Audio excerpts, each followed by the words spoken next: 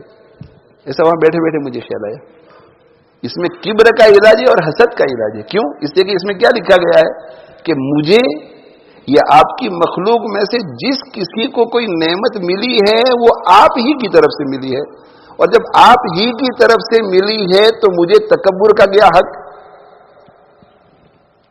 مجھے تکبر کا کیا حق، اور مجھے یا آپ کی مخلوق میں سے جس کسی کو کوئی نعمت ملی ہے وہ آپ ہی کی طرف سے ملی ہے. جب آپ ہی کی طرف سے دوسروں کو بھی ملی ہے تو مجھے حسد کا کیا حق؟ میں نے کہا بھائی اس دعا کے اندر تو تکبر اور حسد کی بیماری کا بہترین علاج ہے. دیکھو یہ 90 دعائیں، سبحان اللہ، 90 دعائیں. 90 دعاؤں کے بارے میں یہ کہا کرتا ہوں کہ 90 دعائیں پڑھو، اس لیے کہ 90 دعائیں آپ صلی اللہ علیہ وآلہ وسلم کی نبوت کی دلیل ہے. 90 دعاؤں کو آپ دیکھتے ہیں کہ اللہ کے نبی صلی اللہ علیہ وسلم نے یہ دعا یہاں پڑھنے کے لیے کہی، یہ دعا یہاں پڑھنے کے لیے کہی، یہ دعا یہاں پڑھنے کے لیے کہی، یہ دعا یہاں پڑھنے کے لیے کہی. جس مقام پر جس دعا کو پڑھنے کا آپ نے فرمایا ہے اس مقام کے لیے دنیا میں سے کسی کو بھی کہو کہ اس سے بہتر دعا بنا کر کے ہمیں دو، ایک دعا اس سے بہتر دعا بنا کر کے دو. تو بہت ساری دعائیں ہیں، بہت ساری دعائیں ہیں، کئی ہزار دعائیں ہیں. تو ان دعاؤں میں سے ایک دعا کوئی ایسی بنا کر کے نہیں دے سکتا کہ جو اس مقام کے لیے اس سے بہتر ہو. اور ہم تو ایسے ہی پڑھ لیتے ہیں. جن علماء کرام نے اس کی تشریحات کی ہیں کہ اس میں کیا کیا چھپا ہوا ہے، کیا کیا معنی ہے. مثال کے طور پر جب ہم یہ دعا دیتے ہیں کسی کو کہ افطر عندکم الصائمون واکل طعامکم الابرار وصلت علیکم الملائکہ، جب کسی کے یہاں دعوت کھانے کے لیے جاتے ہیں تو کیا دعا دیتے ہیں؟ افطر عندکم الصائمون. ہم آپ کو دعا دیتے ہیں کہ روزے دار آپ کے یہاں افطار کریں، روزے دار آپ کے یہاں افطار کریں. وَأَكَلَ طَعَامَكُمُ الْأَبْرَارُ، اور تمہارا کھانا ابرار لوگ کھائیں، نیک لوگ کھائیں، جن کے لیے جنت کا وعدہ ہے ان الابرار لفی نعیم. وصلت علیکم الملائکہ، اور فرشتے تمہارے لیے دعا کریں. اب ایسے ہی ہم سن کر کے فارغ ہو جاتے کہ ماشاءاللہ بہت اچھی دعا ہے. لیکن ملا علی قاری رحمۃ اللہ علیہ فرماتے ہیں کہ اس دعا کی گہرائی میں ذرا جاؤ. تو گہرائی میں جائیں گے تو کیا پتا چلے گا؟ گہرائی میں جائیں گے تو یہ پتا چلے گا کہ افطر عندکم الصائمون، تمہارے گھر میں تمہارے پاس روزے دار افطار کریں. اور تمہارے گھر کا کھانا کون کھائے؟ ابرار لوگ کھائیں. تو کہ اس میں سب سے پہلے دعا آپ اور آپ کے اہل و عیال کے لیے ہے، اس لیے کہ آپ کا کھانا سب سے زیادہ کون کھاتا ہے؟ آپ کا کھانا سب سے زیادہ باہر کے لوگ کھاتے ہیں یا آپ کے گھر والے؟ تو کہتے ہیں تمہارے پاس روزے دار افطار کریں. اس کا معنی ہے کہ تمہارا پورا کنبہ روزہ رکھنے والا بن جائے، اور تمہارے گھر کا کھانا ابرار لوگ کھائیں، نیک لوگ کھائیں. اس کا معنی یہ کہ تمہارا پورا کنبہ، تمہارا پورا خاندان، بیوی، شوہر، اولاد، پوتے پوتیاں جو ساتھ رہتے ہیں، یہ سب کیا بن جاوے؟ ابرار بن جاوے. اور اس کے بعد پھر سب سے زیادہ کھانا کون کھاتا ہے؟ فیملی کے لوگ. داماد آتا ہے اپنی ہماری بیٹی کو لے کر، نواسوں کو لے کر، سمدھی والے آتے ہیں، ہمارے چچا زاد رشتہ دار آتے ہیں، ماموں زاد رشتہ دار آتے ہیں، پھوپھیوں کے گھر رشتہ دار ہیں.